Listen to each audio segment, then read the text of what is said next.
লালমনিরহাট সীমান্তে বাংলাদেশি যুবক নিহতের ঘটনায় ৬ দিন পর বিএসএফের দুঃখ প্রকাশ।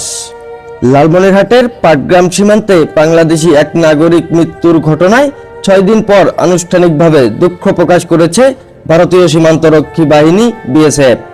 আজ বুধবার সকালে বর্ডার গার্ড বাংলাদেশ, বিজিবি ও বিএসএফ এর মধ্যে সেক্টর কমান্ডার পর্যায়ের বিশেষ পতাকা বৈঠকে এই প্রতিক্রিয়া জানায় তারা। জগৎবের ইউনিয়নের নাজির গোমানি এলাকা ব্রিটিশ সড়কের নিকটবর্তী বাংলাদেশ অংশে অনুষ্ঠিত হয় প্রায় 2 ঘন্টার এই পতাকা বৈঠক। সে সময় Rangpur sector commander colonel SM. Shafiqur Rahman বাংলাদেশের প্রতিনিধি দলের নেতৃত্ব দেন।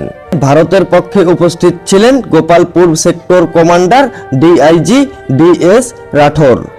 এই বিষয়ে বিজিবি জানায় 4 ডিসেম্বর রাতে বিএসএফ এর গুলিতে এক বাংলাদেশি নিহত হওয়ার পর বিষয়টি নিয়ে ব্যাখ্যা দাবি করে বাংলাদেশ। পরে আলোচনার সময় বিএসএফ ঘটনাটিকে অনাকাঙ্ক্ষিত উল্লেখ করে দুঃখ প্রকাশ করে এবং ভবিষ্যতে এমন পরিস্থিতি এড়াতে আরও সতর্ক থাকার আশ্বাস দেয়। উক্ত বৈঠকে সীমান্তে অবৈধ অনুপ্রবেশ, চোরাচালান, মানুষকে পুশ ইন করা, কাঁটাতারের পাশে ধারালো অস্ত্র বহন এবং সীমান্ত ঘেঁষা এলাকায় 3 ফুটের বেশি উচ্চতার ফসল চাষ নিয়ে দুই পক্ষ বিভিন্ন নিরাপত্তা বিষয়েও আলোচনা করেন। পরে দুই দেশের সেক্টর কমান্ডাররা বলেন, সীমান্তে যে কোনো সমস্যা আলোচনার মাধ্যমেই সমাধান করা হবে।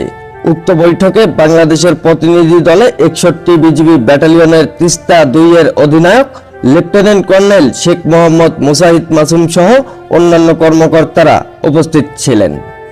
এআই রাজীব, খবর, লালমনিরহাট।